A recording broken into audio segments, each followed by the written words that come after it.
I was inspired on this one after Ponty Online said members of the group had complained because of political posts. In equal measure, I've been miffed at Aberdare Community School who seem to think conformism makes a good citizen. Well, I know for a fact that Tories would love us all to be zombie consumers who know their place. After all, it suppresses competition and plays a part in maintaining their hold on capital. This blinkered society surely must come to some kind of end. We have spent far too long with our eyes cast into the long distance of the wider world that we have all neglected our world and our communities that are disintegrating before our very eyes. We may not have the power to change the world, but my friends, we hold our communities here in our hands, and just like clay, we can shape it as we see fit. Not only should we be questioning the moral fibre of political elites in Westminster or further afield, we should be highlighting those who abuse their power right here and right now and actively infecting our community with their cynical leadership styles. We need to call out doctors, nurses, social workers, lecturers, teachers, electricians, pub landlords, police, bus drivers, indeed anyone at all levels of society who feels the law unto themselves and whose mask of humanity is falling away, presenting the monster ego beneath. What is happening in the globalised world is a symptom of a moral crisis in our society, following many years of morally questionable leadership at the very top of our society. If these people at the top can't take our communities forward, my friends, then we of the grassroots will. Racists confuse us Welsh with sheep. It seems schools in Wales think a good student is one who conforms.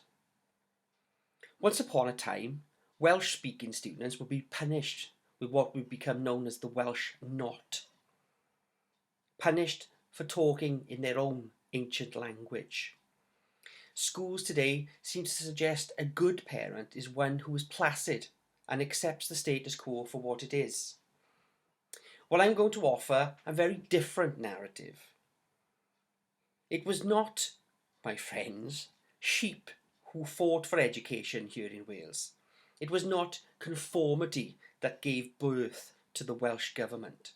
No, it wasn't sycophants who forged Wales from the embers of destruction caused by Thatcherism and the shuttering down of our mining communities. No, it was radicals. It was radical ideas. It was people like Richard and Lewis. The very spirit of the Aberdarian is filled to the brim with radicalism. Now, the leaders in Aberdare Community School say a good student is seen and not heard. That appearance is greatness. I disagree. I believe radicals deserve an education too. Yes, conformity has its purpose, but it is not dogmatic conformity that won fascism in 1945. It wasn't servile conformity that built the NHS. It wasn't blind conformity that built Britain's welfare state. It was people.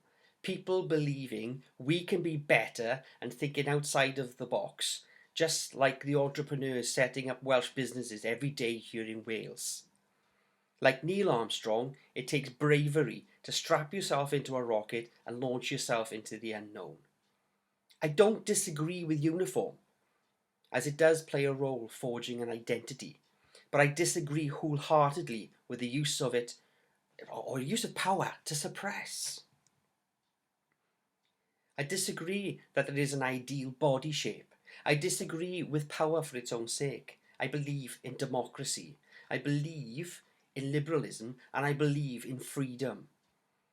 Welsh schools should be embracing the questioning mind and the challenging soul, for without them we will never move on from this world of terms and conditions that we have adopted as our own.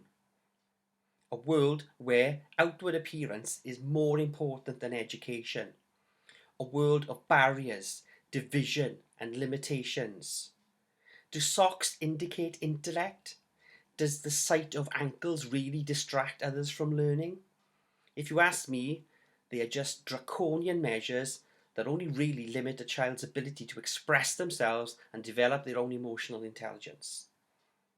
When it all comes to pass, we all change the world by changing ourselves, and like it always has been, it will be radicals and the people who struggle to fit in, well, fit in any convenient boxes, who will show us the door in the generations to come.